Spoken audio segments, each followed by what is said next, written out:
Hi friends, నా తమ్ముడు అప్పు చేసి కట్టకుండా ఎక్కడికో పారిపోతే ఆ అప్పు తీర్చమంటూ మా ఇంట్లోకి వచ్చిన ఇద్దరు పోకిరిగాళ్ళు నా లేత ఖర్జూరాన్ని ఏ విధంగా అయితే జుర్రుకుని మరీ రుచి చూశారో ఈరోజు కథలో నేను మీకు తెలియజేస్తున్నాను.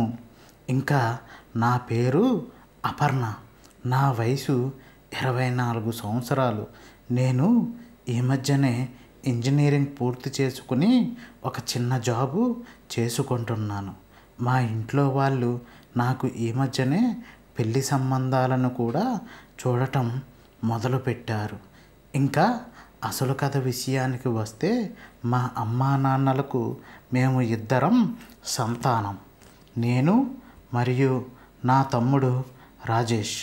అయితే రాజేష్ డిగ్రీ పూర్తి చేయకుండా కొన్ని సబ్జెక్టులను బ్యాలెన్స్ ఉంచి ఎప్పుడూ కూడా స్నేహితులతో కలిసి సినిమాలు, షికారులు అంటూ జులాయిగా తిరుగుతూ ఉండేవాడు. దాంతో మా నాన్నగారు మా తమ్ముడిని కొట్టని తిట్టని రోజనేదే లేదు. ఒక్క మాటలో చెప్పాలి అంటే వాడు చేసే పనులన్నా మా నాన్నగారికి వట్టి అసహ్యం. ఈ మధ్యనే వాడిని గట్టిగా మందలిస్తూ, నీ ఆగడాలు రోజుకి శృతిమించిపోతున్నాయి. ఇలాగే కనుక నువ్వు చేస్తూ ఉంటే ఏదో ఒక రోజు నేను నిన్ను ఇంట్లో నుంచి బయటికి వెళ్ళగొడతాను అంటూ గట్టిగా వార్నింగ్ కూడా ఇచ్చారు. దాంతో ఎంతగానో భయపడిపోయిన నా తమ్ముడు రాజేష్ గారు కూడా ఈ మధ్య ఎవరి జోలికి వెళ్ళకుండా కాస్త బాగానే ఉంటున్నాడు. అయితే ఇది ఇలా ఉండగా ఒకరోజు నా పుట్టినరోజు రావటంతో మా డాడీ నా కోసం తెచ్చిన డ్రెస్సును వేసుకుని అలంకరించుకుంటూ ఉండగా ఎవరో మా ఇంటి బయట నుంచి మా డాడీ పేరును చాలా గట్టిగా పిలుస్తూ ఉన్నారు. నేను వెంటనే ఎవరై ఉంటారబ్బా అని బయటకు వెళ్ళి చూడగా అక్కడ ఇద్దరు మగవాళ్ళు చాలా కోపంగా దుర్భాషలు ఆడుతూ మా నాన్నగారిని బయటకు రమ్మంటున్నారు. వెంటనే నేను, మీరు ఎవరండి అని అడిగితే, మీ నాన్నగారు ఇంట్లో లేరా, ఉంటే అతనిని బయటికి పిలువు, ఈరోజు మీ తమ్ముడు చేసిన ఘనకార్యం గురించి మీ నాన్నగారితో చెప్పి తీరాల్సిందే అంటూ చాలా ఘాటుగా నాకు బదులిచ్చారు. మా తమ్ముడా, ఇంతకీ వాడేం చేశాడు? వాడు అసలు వారం రోజుల నుంచి సరిగ్గా మా ఇంటికే రావడం లేదు అంటూ నేను వారికి సమాధానాన్ని ఇచ్చాను. అయితే నా మాటలు విన్న వాళ్ళు మాత్రం, వాడు ఎందుకు వస్తాడులే మీ ఇంటికి, మా దగ్గర వేలకు వేలు డబ్బులు అప్పుగా తీసుకుని ఏ ఊరో చెక్కేసి ఉంటాడు బడుద్దాయిగాడు అంటూ చాలా నీచంగా మాట్లాడుతూ చాలా ఘోరంగా మమ్మల్ని అవమానించసాగారు. వెంటనే నేను అసలు ఏం జరిగిందో కాస్త వివరంగా చెప్పండి అంటూ వాళ్ళని అడిగే ప్రయత్నం చేశాను. పైగా వీళ్ళ మాటలు చుట్టుపక్కల ఉన్న ఇరుగు పొరుగు వారు వింటే బాగోదు అనుకుని, మీరు ఏదైనా చెప్పాలి అనుకుంటే దయచేసి మా ఇంటి లోపలికి వచ్చి చెప్పండి అంటూ వాళ్ళని బ్రతిమలాడసాగాను. అయితే నా మాటలు విన్న వారు మాత్రం కాస్త శాంతించి కుదుటపడి నాతో పాటుగా మా ఇంట్లోకి వచ్చి, మీ తమ్ముడు మా దగ్గర ఏదో వ్యాపార నిమిత్తమని 3 నెలల్లో తిరిగి ఇచ్చేస్తానని కొంత డబ్బును అప్పుగా తీసుకున్నాడు. ఇప్పటికీ 6 నెలలు పైగానే అవుతుంది, కానీ అసలు సంగతి దేవుడికెరుగు. కనీసం 1 నెల వడ్డీ కూడా ఇప్పటి వరకు చెల్లించనే లేదు. దాంతో మీ తమ్ముడికి ఎన్నిసార్లు ఫోన్ చేసినా కూడా ఫోన్ అయితే కలవనే కలవదు. ఎన్నిసార్లు మెసేజ్ పెట్టినా కూడా రిప్లై అనేదే ఇవ్వడు. దాంతో మాకు రావాల్సిన అసలు వడ్డీ మొత్తం అన్నిటినీ కలిపి వాడి ముక్కు పిండి మరీ వసూలు చేసుకోవటానికి మీ ఇంటికి వచ్చామని, అలాగే వాడు చేస్తున్న ఘనకార్యం గురించి కూడా మీ నాన్నగారితో చెప్పి తేల్చుకుందామని ఇక్కడి వరకు వచ్చాము అంటూ నాతో చాలా కోపంగా చెప్పాడు. అయితే ఆ మాటలు విన్నా నేను మాత్రం ఇప్పుడు ఇంట్లో మా తమ్ముడు కానీ మా నాన్నగారు కానీ ఎవరూ లేరు. నేను ఒక్కదాన్నే ఉన్నాను. నాకు కొద్దిగా సమయం ఇవ్వండి. వాడు చేసిన అప్పు ఎలాగైనా సరే వడ్డీతో సహా తీర్చేస్తాను అంటూ వాళ్ళకి మాట అయితే ఇచ్చాను. అయితే వాళ్ళల్లో నల్లగా తుమ్మ చెట్టులాగా ఎత్తుగా ఉన్న ఒకడు మాత్రం అసలే పుట్టినరోజుకు కొత్త డ్రెస్సులో పిటపిటలాడిపోతున్న నన్ను పైనుంచి కింద వరకు కోరగా కసిగా తుంటరి చూపులు చూస్తూ, పోనీ అసలు తర్వాత ఇద్దువులే కానీ వడ్డీ కోసం అందాక నీ దగ్గర ఉన్నది ఏదైనా సరైనది మాకు ఇవ్వవచ్చు కదా అంటూ నాతో ఒళ్ళుపోత్రం మాటలు మాట్లాడసాగాడు.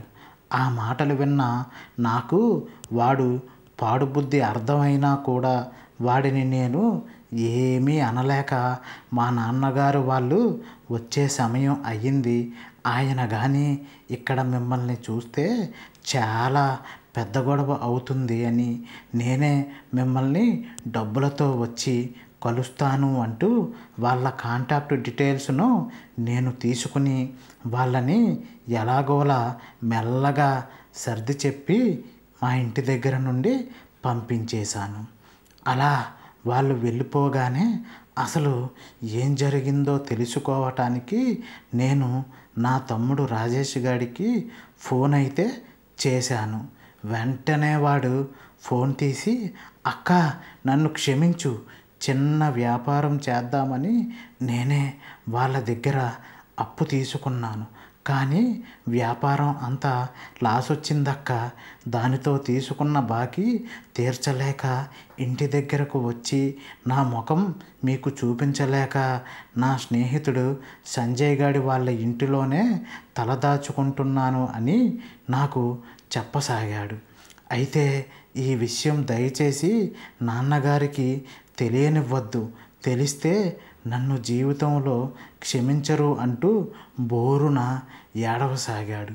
వెంటనే నేను, నువ్వు ఏమీ భయపడకురా, కంగారు పడకును, ఏం జరిగినా చూసుకోవడానికి నీకు ఒక అక్క ఉంది అన్న సంగతి గుర్తుంచుకో, ఏం చేసైనా సరే వాళ్ళ బాకీని నేను తీరుస్తాను అంటూ నా తమ్ముడికి కొండంత భరోసాని ఇవ్వసాగాను.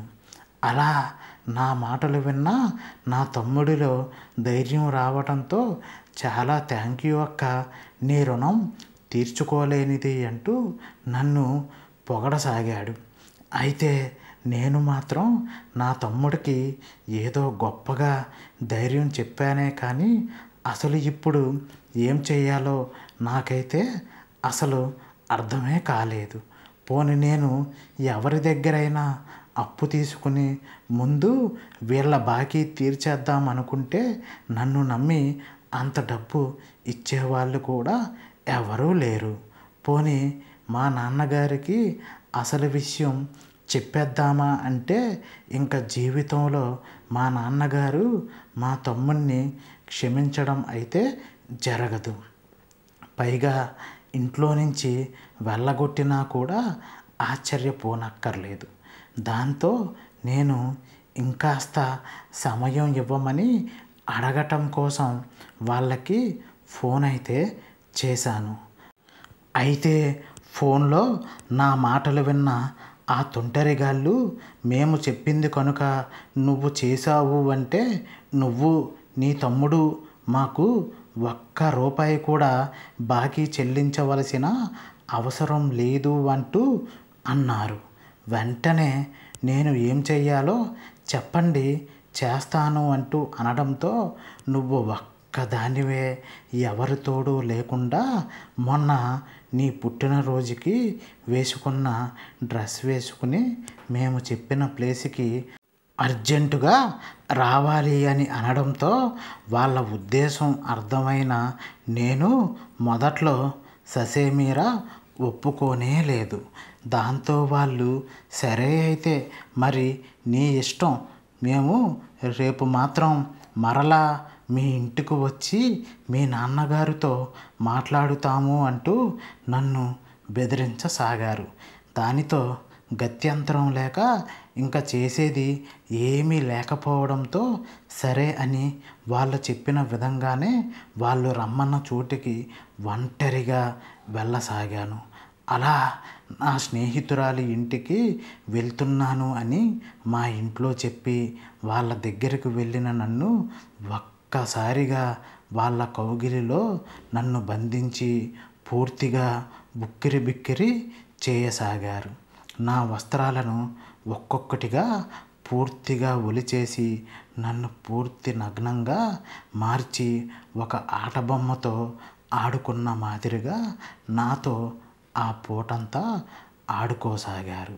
దానితో నేను మా తమ్ముడు చేసిన అప్పును ఎలా అయినా సరే తీర్చేస్తాను, దయచేసి నన్ను వదిలేయండి, ఎందుకంటే ఈ మధ్యనే నాకు మా ఇంట్లో వాళ్ళు పెళ్లి సంబంధాలు కూడా చూస్తున్నారు అని వాళ్ళని ఎంతగానో ప్రాధేయపడినా కూడా వాళ్ళు అసలు నా మాట అనేదే వినకుండా, కనికరం అనేదే లేకుండా, నీలాంటి రవ్వలడ్డు మాకు మరలా దొరుకుతుందా చెప్పే నా బంగారు కోడిపెట్ట అంటూ, అయినా నువ్వు ఏమీ కంగారు పడకే, మా ముచ్చట మొత్తం తీర్చుకున్నాక నీ జోలికి కానీ మా బామర్దిగాడి జోలికి కానీ అసలే రానే రాము అంటూ నాకు మాట ఇచ్చారు.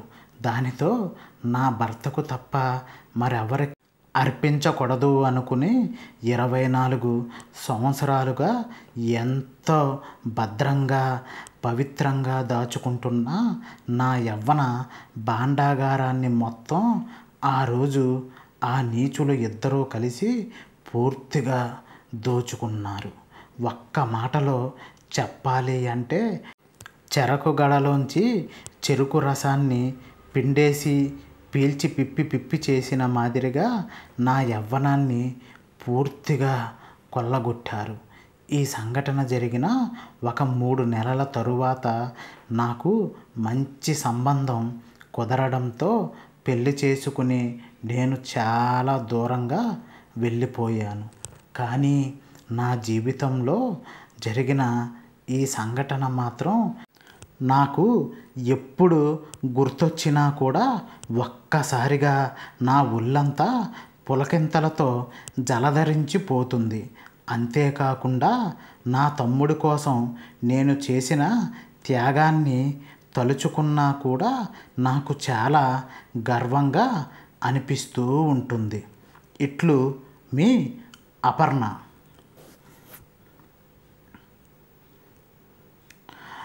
ఓకే ఫ్రెండ్స్, ఈ రోజుకైతే ఇదేనండి మన స్టోరీ. మా వీడియో కనుక మీకు నచ్చినట్టయితే లైక్ చేయండి, షేర్ చేయండి, సబ్స్క్రైబ్ చేసుకోవడం మాత్రం ఎట్టి పరిస్థితుల్లోనూ మర్చిపోకండి ఫ్రెండ్స్. మీరు సబ్స్క్రైబ్ చేసుకుంటేనే ఇటువంటి మరిన్ని మంచి వీడియోస్ మీ ముందుకు వస్తూ ఉంటాయి. Okay friends, bye bye.